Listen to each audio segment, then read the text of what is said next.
ಇಂದು ನಾವು ಕರ್ನಾಟಕ ರಾಜ್ಯ ಮಹಿಳಾ ಕಾಂಗ್ರೆಸ್ ವತಿಯಿಂದ ಗ್ಯಾಸ್ ಮತ್ತು ಸಿಲಿಂಡರ್ ಬೆಲೆಯನ್ನು ಕಡಿಮೆ ಮಾಡಬೇಕು ಅಂತ ಕೇಂದ್ರ ಮೋದಿ ಸರ್ಕಾರದ ವಿರುದ್ಧ ಪ್ರತಿಭಟನೆ ಮಾಡಿಕೊಂಡಿದ್ವಿ.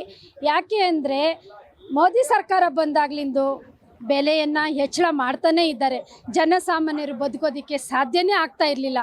ಇದಕ್ಕೋಸ್ಕರ ಈಗ ರಾತ್ರೋರಾತ್ರಿ 50 ರೂಪಾಯಿ ಸಿಲಿಂಡರ್ ಬೆಲೆ ಹೆಚ್ಚು ಮಾಡಿದ್ದಾರೆ. ಅವ್ರು ಅಂದಿದ್ದು ಉಜ್ವಲ ಯೋಜನೆಯಲ್ಲಿ ಮಹಿಳೆಯರಿಗೆ ಫ್ರೀಯಾಗಿ ಸಿಲಿಂಡರ್ ಕೊಡ್ತೀವಿ ಅಂತ ಎಲ್ಲಿ ಮಾಡಿದ್ದೀರಾ ಸ್ವಾಮಿ?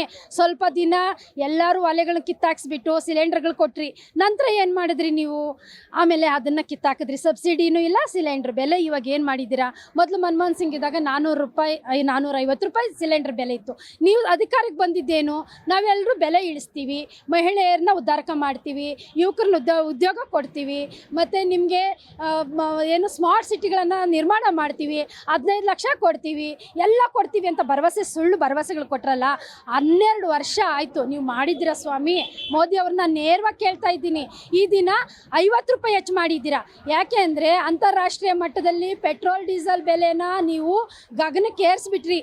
ನಾವು ಸತತವಾಗಿ ಪ್ರತಿಭಟನೆಗಳು ಮಾಡಿದ್ದು 100 ರೂಪಾಯಿ ಹೆಚ್ಚು ಮಾಡಿಬಿಟ್ರಿ.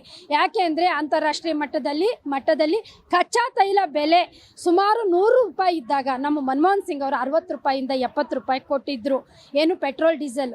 ಆದರೆ ನಿಮ್ಮ ಒಂದು ಅಧಿಕಾರಾವಧಿಯಲ್ಲಿ ಅಂತಾರಾಷ್ಟ್ರೀಯ ಮಟ್ಟದಲ್ಲಿ ಕಚ್ಚಾ ತೈಲದ ಬೆಲೆ ಕಡಿಮೆ ಆಗಿದೆ. ಯಾಕೆ ಕಡಿಮೆ ಮಾಡಿಲ್ಲ ಪೆಟ್ರೋಲ್ ಡೀಸೆಲ್ ಬೆಲೆಯನ್ನು? ಅದನ್ನು ನಾನು ಕೇಳ್ತಾ ಇದ್ದೀನಿ.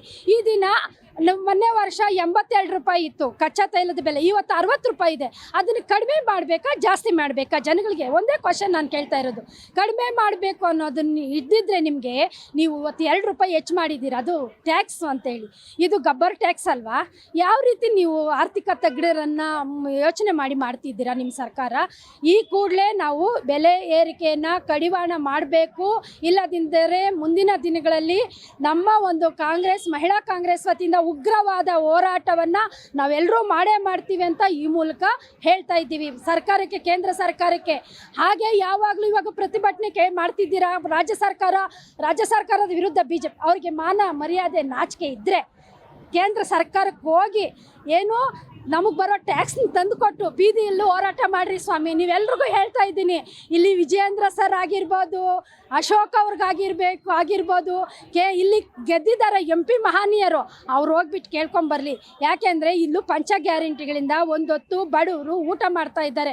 ಅವ್ರಿಗೆ ಗೊತ್ತಿಲ್ಲ ಫ್ರೀಯಾಗಿ ಬಸ್ಗಳಲ್ಲಿ ಓಡಾಡ್ತಾ ಇದ್ದಾರೆ ಹೆಣ್ಮಕ್ಳು ಅಂದರೆ, ಆ ಹೆಣ್ಮಕ್ಳು ಎಷ್ಟು ಬೇಗ ಮನೆಗೆ ಹೋಗ್ತಾ ಇದ್ದಾರೆ ಅಂತ ಅವ್ರಿಗೆ ಅರಿವಿರಲಿ. ಯಾಕೆಂದರೆ ನಡ್ಕೊಂಡು ಹೋಗ್ಬೇಕಾಗಿತ್ತು, ಆಟೋದಲ್ಲಿ ಹೋಗ್ಬೇಕಾಗಿತ್ತು, ದುಡ್ಡಿರಲಿಲ್ಲ. ಶಕ್ತಿ ಯೋಜನೆಯಿಂದ ತುಂಬ ಜನಗಳಿಗೆ, ಮಹಿಳೆಯರಿಗೆ ಮನೆ ಸೇರ್ಕೊಳ್ತಾ ಇದ್ದಾರೆ. ಟೈಮು ಕೊಂಡ್ಕೊಳ್ತಾರೆ, ಎಲ್ಲಿ ಹತ್ತಬೇಕು ಎಲ್ಲಿ ಇಳಿಬೇಕು, ಬೇಗ ಮನೆಗೆ ಸೇರ್ಕೊಳ್ತಾ ಇದ್ದಾರೆ. ಮತ್ತು ಗೃಹಲಕ್ಷ್ಮಿ 36,000ವರೆಗೂ ಬಂದಿದೆ ಇಲ್ಲಿಗೆ. ಆ 36,000 ಯಾರ ಹಣ ಸ್ವಾಮಿ? ನಮ್ಮ ಸರ್ಕಾರದ ದುಡ್ಡೇ ಅಲ್ವಾ? ಅದು ಯಾರಿಗೆ ಹೋಗ್ತಾ ಇದೆ? ಬಡವ್ರ ಖಾತೆಗೆ ಹೋಗುತ್ತೆ. ಆ ಬಡವರು ಅಕೌಂಟಲ್ಲಿ ಇಟ್ಕೊಂಡಿಲ್ಲ, ಅದನ್ನು ಪ್ರತಿನಿತ್ಯ ಬಳಕೆಗೆ ಮಾಡ್ಕೊಳ್ತಾ ಇದ್ದಾರೆ. ತಮ್ಮ ಮನೆಯ ಒಂದು ಆರ್ಥಿಕವಾಗಿ ಏನಾದರೂ ಕೊಂಡ್ಕೊಳ್ಬೇಕಂದ್ರೆ ಅದು ಕೊಂಡ್ಕೊಳ್ತಾ ಇದ್ದಾರೆ. ಇದು ಮುಖ್ಯ. ಸರ್ಕಾರ ನಡೆಸೋದು ಇಂಥ ಯೋಜನೆ ಯಾವುದಾದ್ರೂ ಒಂದು ನಮ್ಮ BJP ಸರ್ಕಾರ ಕೇಂದ್ರದಲ್ಲಿ ಮಾಡಿದ್ಯಾ? ಮತ್ತು ಯಾಕೆ ನಿಮ್ಗೆ ಹೊಟ್ಟೆವ್ರಿ? ಇಂಥ ಯೋಜನೆ ಮಹಿಳೆಯರಿಗೆ ಬರ್ತಾ ಇದೆಯಲ್ಲ, ಯುವ ನಿಧಿ ಕೊಡ್ತಾ ಇದ್ದಾರೆ, ಫ್ರೀಯಾಗಿ ಅಕ್ಕಿ ಕೊಡ್ತಾ ಇದ್ದಾರೆ, ಅನ್ನ ತಿಂತಾ ಇದ್ದೀವಿ. ಅದು ಅನ್ನ ಭಾಗ್ಯ ಯೋಜನೆ ಕೊಟ್ಟಿದ್ದಾರಲ್ವಾ, ನಮ್ಮ ಒಂದು ಆಹಾರ ಭದ್ರತೆ ಕಾಯ್ದೆ ಯಾರಪ್ಪ ತಂದಿದ್ದು? ಮೋದಿ ಸರ್ಕಾರ ಅಲ್ಲ. ಇವ್ರು ಹೇಳ್ತಾ ಇರ್ತಾರೆ ನಾವು ಅಕ್ಕಿ ಕೊಟ್ಟಿದ್ದೀವಿ, ಇಷ್ಟು ದಿನ ಗೊತ್ತೇ ಇರಲಿಲ್ಲ ಅಂತ. ಅದು ಕೊಟ್ಟಿರೋದು ಮನಮೋಹನ್ ಮತ್ತು ಸೋನಿಯಾ ಗಾಂಧಿಯವರು ಆಶಯ. ಎಲ್ಲರೂ ಒಂದು ಹೊತ್ತು ಊಟ ಮಾಡಿ ಮಲ್ಕೊಳ್ಳಿ, ಬಡವರು ನಿರ್ಗತಿಕರು ಅಂತೇಳಿ ಇಂತಹ ಒಂದು 5 ಗ್ಯಾರಂಟಿಗಳು ಕೊಟ್ಟಿದ್ದಾರಲ್ಲ. ಫ್ರೀಯಾಗಿ ಕರೆಂಟ್ ಬಿಲ್ ಕಟ್ಸ್ಕೊಳ್ತಾ ಇದ್ದಾರೆ. ಕನಿಷ್ಠ 10,000 ನಮ್ಮ ಮಹಿಳೆಯರಿಗೆ ಒಂದು ಕುಟುಂಬಕ್ಕೆ ಹೋಗ್ತಾ ಇದೆ. ಅದು ನಿಮ್ಮ ಒಂದು BJP ಸರ್ಕಾರ ಮಾಡಿದೆಯಾ ಸ್ವಾಮಿ? ಯಾಕೆ ಸ್ವಾಮಿ ನೀವು ಪ್ರತಿಭಟನೆ ಮಾಡಬೇಕು ರೋಡಲ್ಲಿ? ನಿಮ್ಗೇನಾದರೂ ಮಾನ ಮರ್ಯಾದೆ ಇದೆಯಾ? ಖಂಡಿತ ಇಲ್ಲ. ನಿಮಗೆ ನಿಮ್ಮ ಅಕ್ಕ ತಂಗಿಯರನ್ನ ಕೇಳ್ರಿ, ಅಕ್ಕಪಕ್ಕದವ್ರನ್ನ ಕೇಳ್ರಿ, ಈ ಒಂದು ಯೋಜನೆ ನಿಮ್ಗೆ ಬೇಕಾ ಬೇಡವಂತ. ಅಂತ ಒಂದು 10,000 ನಿಮ್ಮ ಕೇಂದ್ರ ಸರ್ಕಾರದಿಂದ ಹಾಕ್ಸ್ರಿ. ಮೋದಿ ಅವ್ರಿಗೆ ಡಿಮ್ಯಾಂಡ್ ಇಡ್ರಿ, ನಮಗೆ ಮಾನ ಮರ್ಯಾದೆ ಇಲ್ಲ, ನಮ್ಮ ಕರ್ನಾಟಕ ಸರ್ಕಾರ ಗೌರ್ಮೆಂಟ್ ಯಾರು ಸಿದ್ದರಾಮಯ್ಯ ಮತ್ತು ಡಿ ಕೆ ಶಿವಕುಮಾರ್ ಸರ್ಕಾರ ರಾಜ್ಯ ಸರ್ಕಾರ ನಮ್ಗೆ ಕೊಡ್ತಾ ಇದೆ, ನೀವು ಕೊಡ್ರಿ ಅಂತ ಕೇಳ್ರಿ. ನಿಮ್ಮನ್ನ ಬೀದಿಗೆ ಹೋರಾಟ ಮಾಡ್ತಿದ್ದೀರಲ್ವ, ಮಾಡ್ರಿ, ನೀವು ತಂದು ಕೊಡ್ರಿ ನಮ್ಮ ಜನಗಳಿಗೆ, ಆವಾಗ ಹೇಳ್ರಿ, ಆಮೇಲೆ ಬೀದಿಯಲ್ಲಿ ಹೋರಾಟ ಮಾಡಿ. ಈ ದಿನ ನಾವು ಇಷ್ಟೇ ಆಗ್ರಹ ಮಾಡ್ತಾ ಇರೋದು, 50 ರೂಪಾಯಿ ಏನು ಹೆಚ್ಚು ಮಾಡಿದ್ದೀರಾ ಸಿಲಿಂಡರ್ ಬೆಲೆನ, ಅದನ್ನು ಈಗಲೇ ಹಿಂಪಡಿಬೇಕು ಅಂತ ಆಗ್ರಹಿಸ್ತೀವಿ.